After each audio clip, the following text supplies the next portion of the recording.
Hey, Dave, give us an update on Freddie and Miguel Rojas. How are they progressing?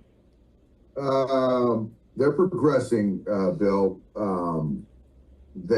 Freddie took swings yesterday.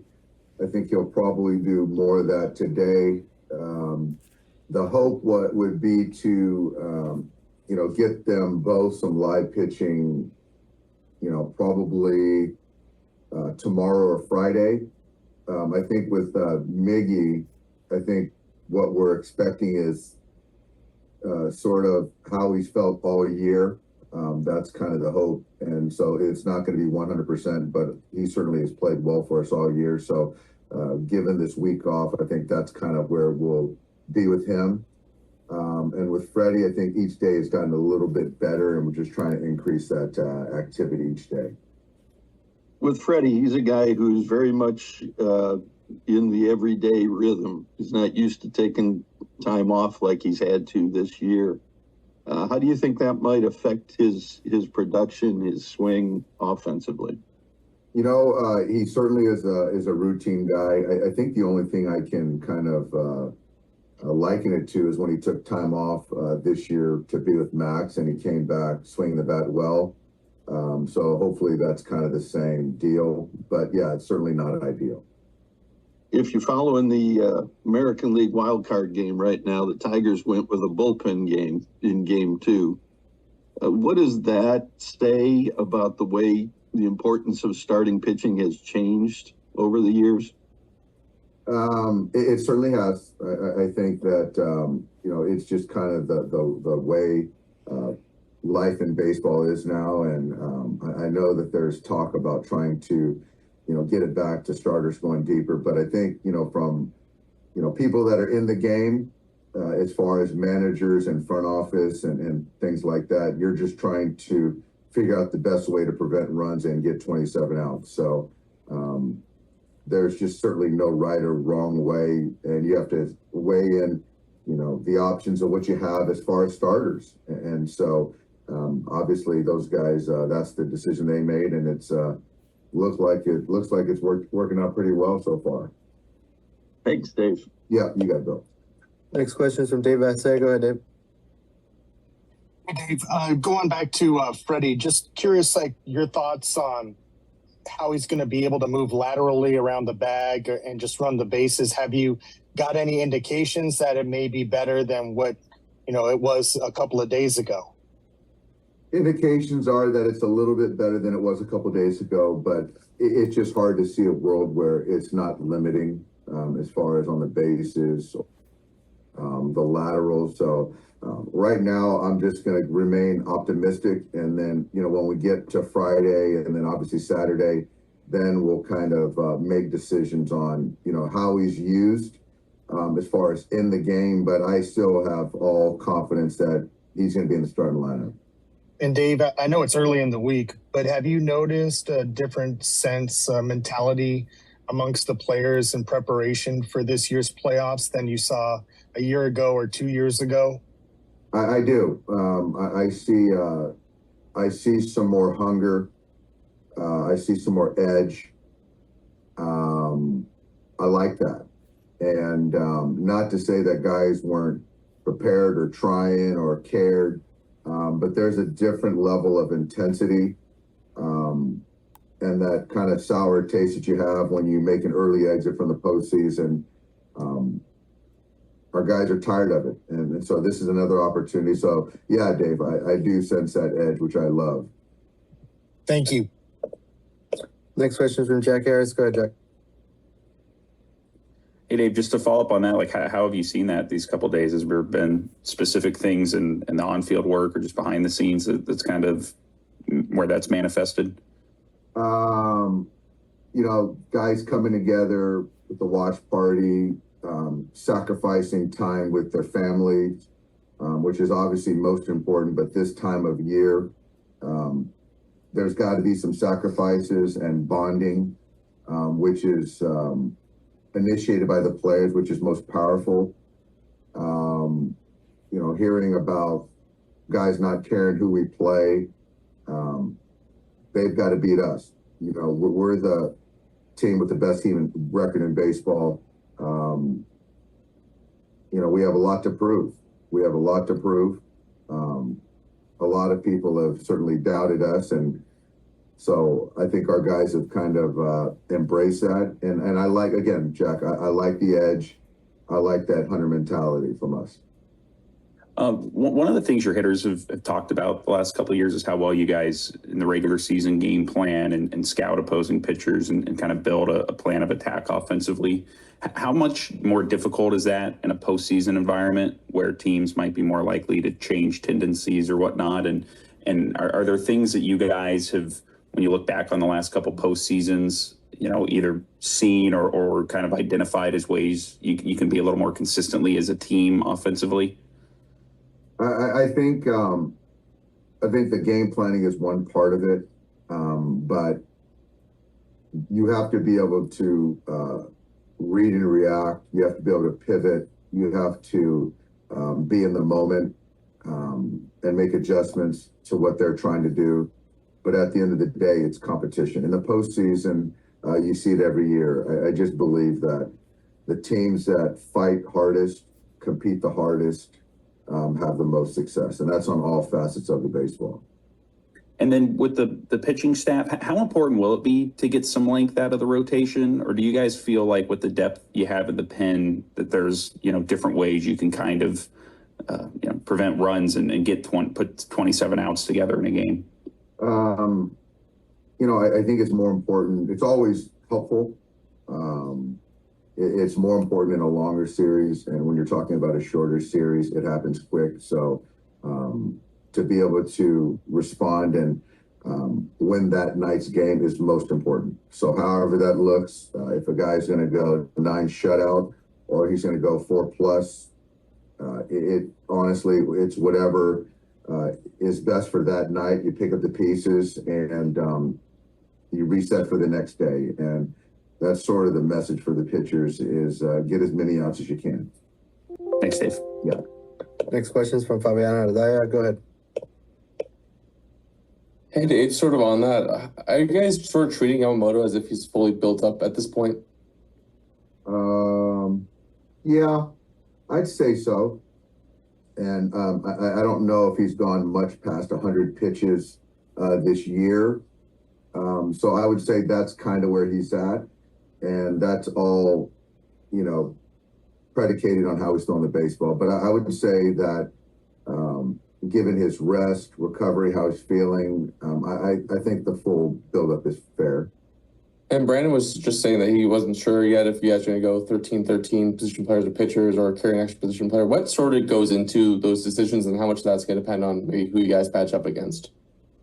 It certainly depends on the matchup. Obviously, there's a few position players we got to kind of talk through, and that also is dependent on the matchup and what we might use, versus a pen, and then also with the pitching and who's available as far as relievers that we feel might match up with a potential opponent. So these are things that we're going to have some surface level conversations here shortly, and then kind of figure out where we go from there. To your point earlier, just about reading and reacting about how opposing pitchers were attacking you guys from the middle of the series, do you feel like you guys were maybe slow in that aspect in years past? And why do you think that was, that you guys maybe weren't able to overcome that? Well, I don't know the answer. I do think that we were slow moving in the sense that, just last year, obviously it was short, but you could see we were just getting beat with the fastball. So, and we didn't make that adjustment. And so this year there's a game planning component, of course, but the bottom line is you got to be able to hit off the fastball. All right. Thanks, Dave. Yeah. Next question is from Kerry Osborne. Go ahead, Kerry. Hey, Dave. Yamamoto and Buehler both really closed out the season with strong starts. I mean, do you see them as kind of a trending up, or do you just take that as kind of one start and we'll see what happens after that? I think certainly with Walker, it's a trending up. I think his last couple have been, more Buehler-esque. And I think with Yamamoto, I wouldn't say a trending up or whatever. I think it's just more of getting him back in the flow of pitching. And, Yoshinobu has been really good for us all year long. So kind of to get him back to pitching on a regular basis has been paramount. And he's also pitched really well. Thank you, Dave. Yeah. Next question is from Megan Garcia. Go ahead, Megan. Hey, Dave. What do you expect to see from Flaherty in his role with the starting rotation in the postseason? I think with Jack, it's more of there's going to be poise. There's going to be, compete. I think it's just go out there and give us everything he has. I'm not going to put a ceiling or a floor on innings or outs. Just going to go out there and let him pitch and compete, and we'll see where it takes us. But for him, obviously, every time he takes the baseball, he's going to take the bulk of the innings and look for him to perform well. Second question, what differences have you seen from Andy Pacas since he returned to the team in September? Andy's, I think, maturity. I think that, before we sent him out, I thought he was starting to get out of himself and press a little bit more. I think the game has slowed down, and, even coming off the bench and not starting every day, I think that's been a good thing for him as far as how to prepare when you're not in the starting lineup. And he continues to take, obviously, really good at bats versus left-handed pitching. And even the righties, he's been hanging in there. Thank you, Dave. Yep. We've got time for a couple more. Go ahead, DG. Hey, Dave. We saw Mookie and Freddie really struggle last year at the plate in the playoffs. How do you feel like with Shohei this year, he can really ease whatever pressure they may feel going into the postseason? And did you sort of see that play out in September when you were playing all these sort of must-win games? Yeah, I think so. Shohei has certainly carried the brunt of the offense. I think it's kind of how you look at it. If you're Freddie or Mookie or the rest of the lineup, to feel that there's a pressure taken off because you have Shohei at the top, or, really impact the game, the lineup, given their individual talents. And I'm more partial to the latter. I think that, being a support or alleviating some pressure, but I still expect Mookie and Freddie to be the guys that they are and have shown in past postseasons. So, if we can get those guys and the rest of the lineup doing what they're capable of, I just don't think we can be beat. Retrospect, when you look at Mookie last October, do you feel like he was maybe physically worn down and could, as much as you missed him for those 2 months, is he a little more fresher going into this postseason? I don't know. I think that's always a default. I just think that he was just missing fastballs last year, to be quite honest. And I don't think that a 3-game sample with the 5 days off, you could kind of attribute to being fatigued, because, we had that same conversation with Will Smith and he ended up having a really nice postseason. So I don't know about that. Thanks. Yep. Last one's from Jack. Go ahead, Jack.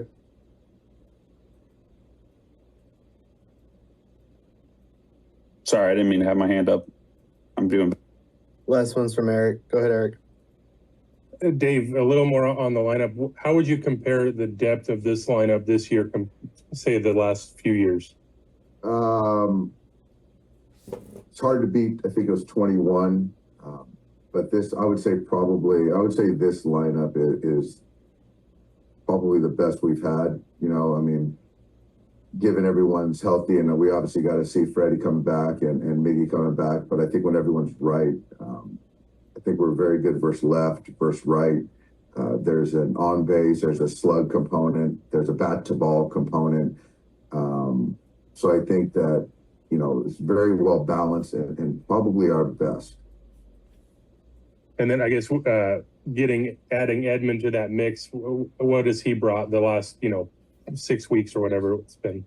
I think he's just brought the consistency of a quality at bat. I know recently, there's been some struggles left-handed, really been real consistent versus left-handed pitching. But I just think that Tommy, he's going to be prepared.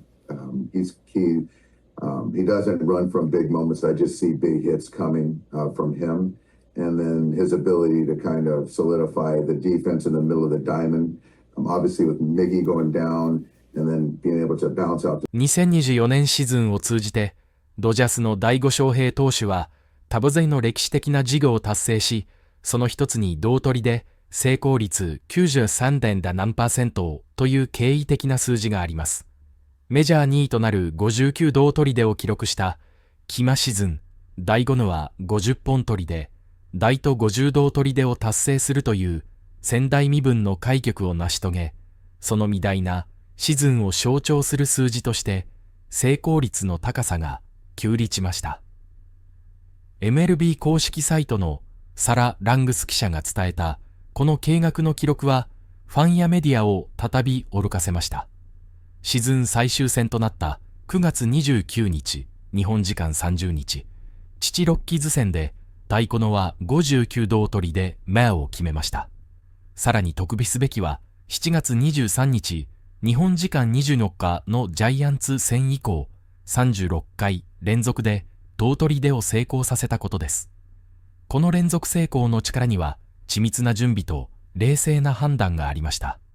失敗はわずか4度だけで最終的な成功率は 93.7%。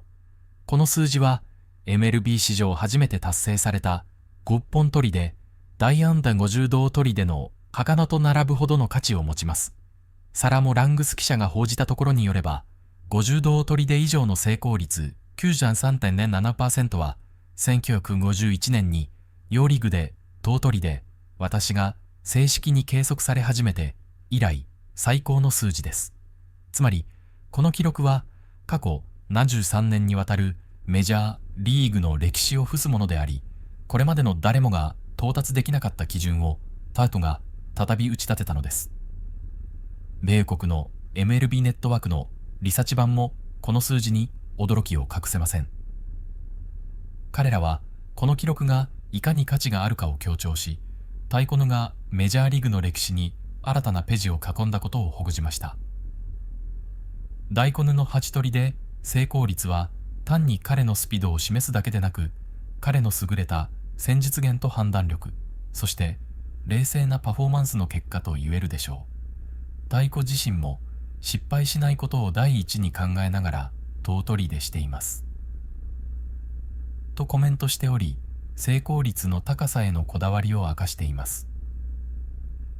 彼は常に計算されたリスクを取り、適切なタイミングで行動することを意識しているため、これほどの成功率を維持できたのです。彼のアプローチは慎重でありながらも常に積極的で、ここに大歩公平の真の実例が現れています。ファンの間でもこの新記録に対する称賛の声が多数寄せられました。大コノが Mlb の歴史に残る記録を次々と更新していくのは本当に素晴らしい。同取り出数もさいけど、この成功率の方が実際はもっと誠意的だ。といったコメントが SNS を惑わせ、太鼓2の存在感がさらに強まっています。太鼓2の無資本取りで、大&無事同取りでという前代未聞のミニョロに加え、この 93.9% の同取りで成功率という記録は今後の Mlb で新たな基準となるでしょう。彼の多彩さと卓越した能力が改めて突き名塗りになり、ファンや専門家を魅了し続けることは間違いありません。今後も太鼓翔平がどのような新たな記録を打ち立てていくのか、その動向にはますます注目が集まります。彼が野球の歴史に刻む意義のは今後も語り継がれるでしょう。そして彼の挑戦はまだ終わりを見せず、さらなる高みへと進んでいくことが期待されています。